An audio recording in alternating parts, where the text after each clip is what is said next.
오늘 이 새벽에 하나님께서 우리에게 주시는 하나님 말씀은 마태복음 4장 1절에서 11절까지 말씀입니다. 제가 봉독해 올리도록 합니다. 그때 예수께서 성령에게 이끌리어 마귀에게 시험을 받으러 광야로 가사 40일을 밤낮으로 금식하신 후에 줄이신지라. 시험하는 자가 예수께 나와서 이르되 내가 만일 하나님의 아들이거든 명하여 이 돌들로 떡덩이가 되게 하라. 예수께서 대답하여 이르시되 기록되었으되 사람이 떡으로만 살 것이 아니요 하나님의 입으로부터 나오는 모든 말씀으로 살 것이라 하였느니라 하시니, 이에 마귀가 예수를 거룩한 성으로 데려다가 성전 꼭대기에 세우고 이르되 내가 만일 하나님의 아들이거든 뛰어내리라.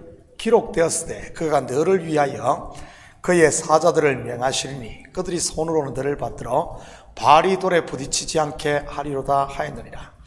예수께서 이르시되 또 기록되었으되 주 너의 하나님을 시험하지 말라 하였느니라 하시니, 마귀가 또 그를 데리고 지극히 높은 산으로 가서 천하 만국과 그 영광을 보여 이르되 만일 내게 엎드려 경배하면 이 모든 것을 내게 주리라. 이에 예수께서 말씀하시되 사탄아 물러가라. 기록되었으되 주 너의 하나님께 경배하고 다만 그를 섬기라 하였느니라. 이에 마귀는 예수를 떠나고 천사들이 나와서 수종되니라. 아멘. 좋은 아침입니다. 오늘 본문은 우리에게 아주 익숙한 장면입니다. 바로 예수님께서 공생애를 시작하시면서 제일 먼저 하신 일인 마귀의 시험을 이기는 장면이지. 그런데 큰 그림으로 보면 예수님께서 이기신 세 번의 시험은 구약에서 하나님의 백성들이 실패한 시험의 축소판임을 볼 수 있습니다. 인생들에게 임한 첫 번째 시험이 무엇입니까? 바로 첫사람 아담과 하와에게 임한 선악과의 시험입니다. 물론 보기 좋게 넉다운 되었고요. 두 번째 시험은요, 이스라엘의 광야 40년 시험입니다. 끊임없이 불평만 쏟아내다 광야에 그냥 묻혀버렸지. 그리고 마지막은 가나안에서 있었던 우상 숭배를 배척하고 오직 하나님만만 섬기는 일이었습니다. 성공했을까요? 두말하면 잔소리 이하 동물인 것입니다. 그리고 예수님께서 받으신 본 시험은 에덴 동산에서 있었던 첫사람 아담과 하와가 실패한 시험의 재현이기도 하고요, 먹음직도 하고 보암직도 하고 지혜롭게 할 만큼 탐스럽기도 한 선악과 시험 말이지. 뿐만 아니라 본 시험은 예수님의 공생의 마지막에 있을 겟세마네 동산의 시험과도 연결되어 있음을 볼 수 있고요. 구체적으로 어떻게 예수님께서 마귀의 시험을 이기셨는지 살펴보면서 우리 앞에 있는 사단의 시험들을 이길 수 있기를 축복합니다. 1절, 2절입니다. 그때 예수께서 성령에게 이끌리어 마귀에게 시험을 받으러 광야로 가사 40일을 밤낮으로 금식하신 후에 줄이신지라. 많은 성도들이 오해하는 것 중 하나가 예수 잘 믿으면 시험이 없을 것이라는 생각입니다. 시험이 오다가도 피해가고 하는 일마다 만사형통한 것 말이지.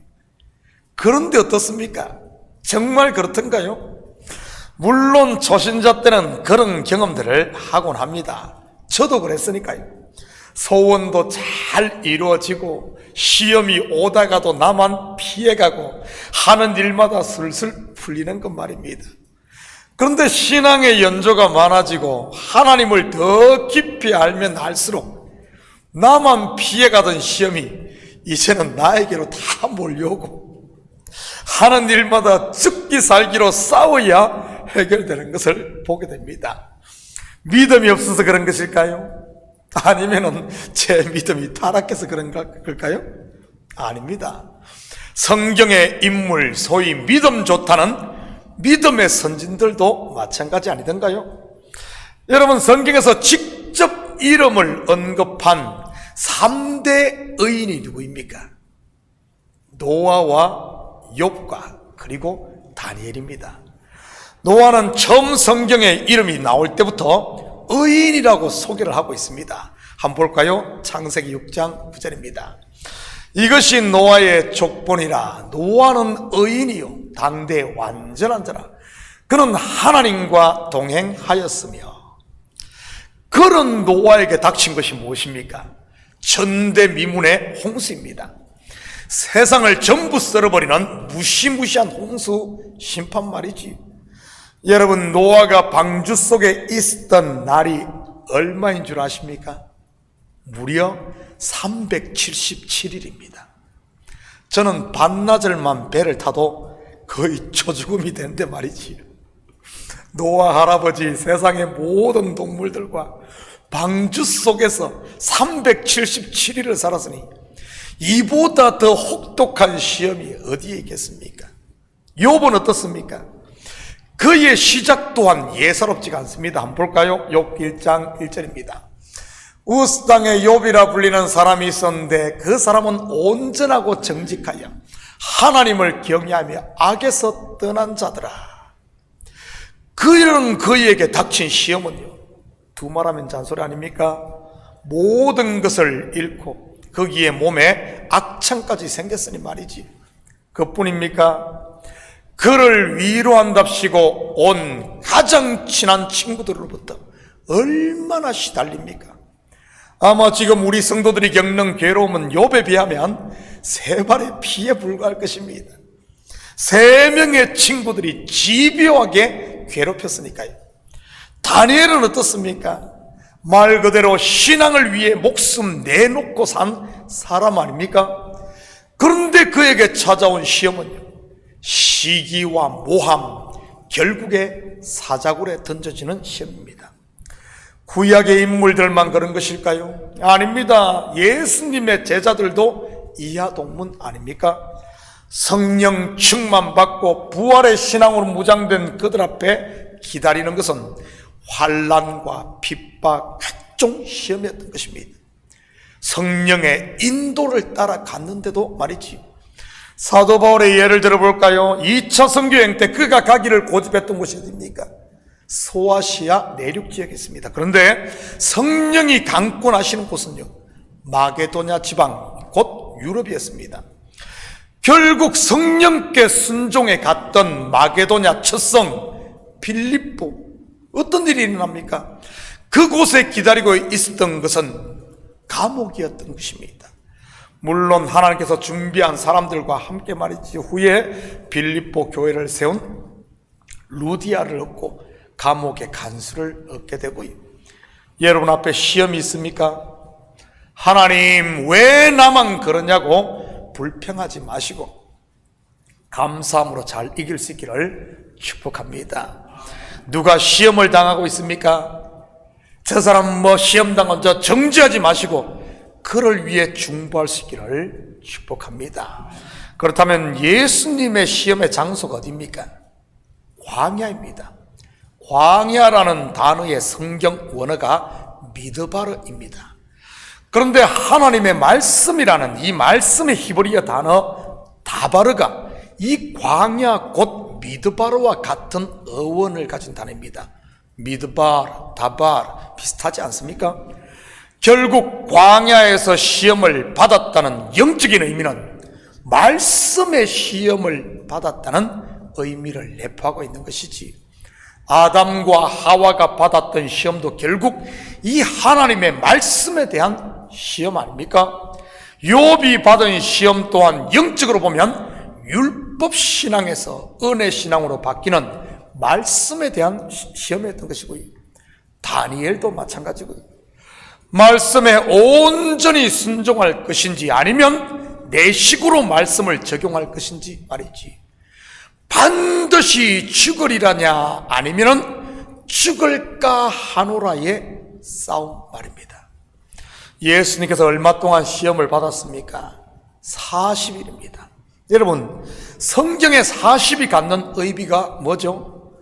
노아의 홍수 때 비가 땅에 쏟아진 날수가 얼마인 줄 아십니까? 40일입니다. 40주야. 이스라엘 백성들이 애굽의 바로 아래서 산 기간은요 400년입니다. 출애굽 후 광야에서 보낸 횟수는요 40년입니다. 이처럼 40이라는 숫자는 대표적인 고난 또는 연단을 상징하는 수입이에요.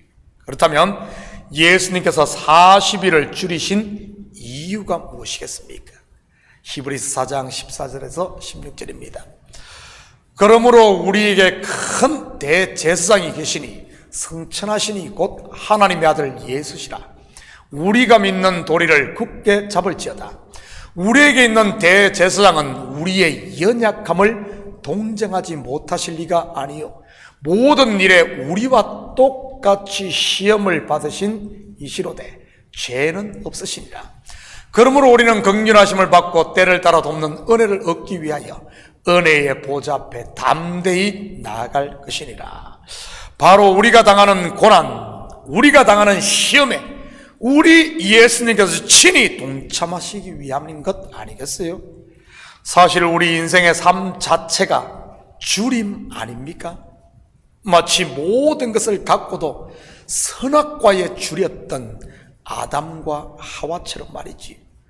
돈에 줄이고 사랑에 줄이고 권력에 줄이고 사람들의 인정과 칭찬에 목마르고 줄인 것, 줄이고 목마른 것이지. 그런데 땅과 하늘의 합작품인 우리 인생에게 이런 땅의 것으로 아무리 채운다고 그 목마른 그 줄임이 채워질까요? 여러분, 아담과 하와 모든 것을 가진 사람들 아닙니까? 하나님께서 천지를 창조하시고 아담과 하와에게 모든 것을 맡겼으니까요. 모든 것을 가졌던 중국의 진시 황제, 과연 좋겠을까요? 한때 세계에서 가장 큰 부자였던 석유왕 록펠러, 배고프지 않았을까요? 그런 일화가 있지 않습니까? 한 친구가 병상에서도 사업 걱정을 하고 있던 록펠러에게 물었다지 않습니까? 자네는 얼마를 더 가져야 만족하겠는가? 록펠러의 대답이 뭐였는 줄 아십니까? 조금만 더. 무슨 말입니까? 사람은 절대 땅의 것으로 채워지지 않는 굶주린 존재라는 말입니다. 왜죠? 육은 땅에서 왔지만 우리의 영은 하늘로부터 왔기 때문인 겁니다. 결국 땅의 것 다 채워도 50%밖에 채워지지 않는다는 말입니다. 그렇다면 무엇이 채워져야 만족하겠습니까? 바로 하늘의 것, 예수 그리스도 안에 있는 하나님의 말씀과 성령인 것입니다. 이것으로 채워졌던 사도 바울의 고백을 들어볼까요? 빌립보 4장 11절에서 13절입니다. 내가 궁핍함으로 말하는 것이 아니라 어떠한 형편이든지 나는 자족하기를 배웠노니 나는 비천에 처할 줄도 알고 풍부에 처할 줄도 알아. 모든 일 곧 배부름과 풍부와 궁핍에도 처할 줄 아는 일체의 비결을 배우느라. 내게 능력 주시는 자 안에서 내가 모든 것을 할 수 있느니라. 저는 우리 식구들이 이제는 땅의 것으로만 채우려고 하지 마시고 의에 줄이고 목마름으로 하늘의 것을 체험받을 수 있기를 축복합니다. 그러면 사도 바울의 고백이 강 건너 불구경이 아닌 곧 나의 입술의 고백이 될 테니 말이지요. 조카도다, 조카도다 말입니다. 오늘은 시간이 다 되어서 예수님이 받으신 3가지 시험에 대해서는 내일 계속하도록 하겠습니다. 사랑하는 성도 여러분, 오늘 하루도 우리를 이끄시는 분이 성령이심을 잊지 마시고 어떤 환경에 처하든 정신을 바짝 차리고 믿음 위에 굳게 서서 남자답게 강건하게 그리고 감사하며 사는 이런 복된 하루 되시기를 예수님의 이름으로 축복합니다. 같이 기도합니다. 사랑의 아버지 하나님, 참으로 감사를 드립니다. 우리에게 시험이 있다 할지라도 그것이 바로 우리 예수님을 따르는 길임을 알고 아버지 하나님 말씀 가운데 굳게 서서 나를 쳐 복종시키고 내려놓음으로 시험을 이기는 저희들 되게 도와주시옵소서. 그래야 아버지 하나님 시험에 져서 마귀의 종노릇만 하는 이런 어리석은 자가 아니라 마귀를 물리침으로 천사들이 나와 수종들은 그래야 은혜와 평강의 하나님의 나라를 마음껏 누리고 주님의 사랑을 충만하게 받고 그 사랑을 실천하며 살게 도와주시옵소서. 감사드리며 예수님의 이름으로 기도드립니다. 아멘.